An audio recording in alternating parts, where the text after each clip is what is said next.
Hi there, Jen Roque here at StampCampWithJen.com. I'm an independent Stampin' Up! Demonstrator in Summerfield, Florida, and welcome to week 7 of my 8-week crafting and organization series. So today I'm showing you just real quick how I store my ink pads, and then next week will be the final week of my crafting organization series, and I'll do a big craft room tour, which will be really fun. So if you haven't already, please go through the last few weeks. There every Friday I posted the video for weeks 1 through 6, and you'll get more crafting ideas. And then be sure to tune in next week for the craft room tour, because I'm also going to have a giveaway, so it's going to be really fun. So as you can see in the video here, I use Stampin' Storage shelving for my IKEA Kallax shelf, and they have great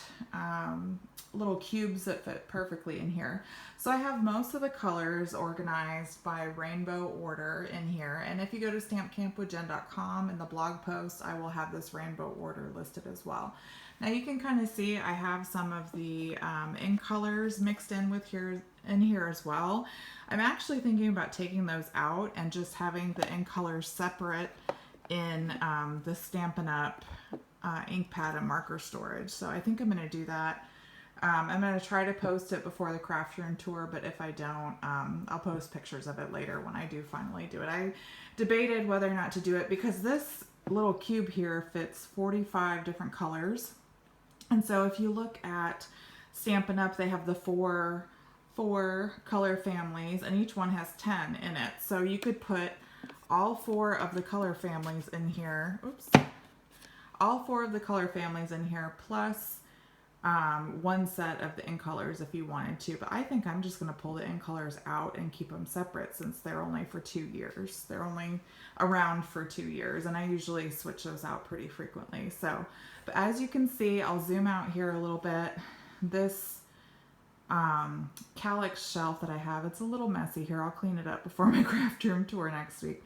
But I have a lot of Stampin' Storage in here, and that little ink pad holder just fits in there perfectly. And you really only need one, unless you like to keep all the ink colors, then you could even get a separate one. And I'm not sure, I'd have to double check, but I think you could even get a bigger one to like put on top of a shelf if you had it, or a desk as well. So that's how I do my ink pad storage. Pretty straightforward. I'd love to hear what you think, and if you do something differently that works best for you, please definitely let me know in the comments below on my blog, or if you're watching from my YouTube channel, give me a thumbs up and let me know what you think in the comments below. If you haven't already, please subscribe to my YouTube channel and hit that bell so you never miss a video. And if you haven't subscribed to my newsletter at StampCampWithJen.com, go ahead and do that as well.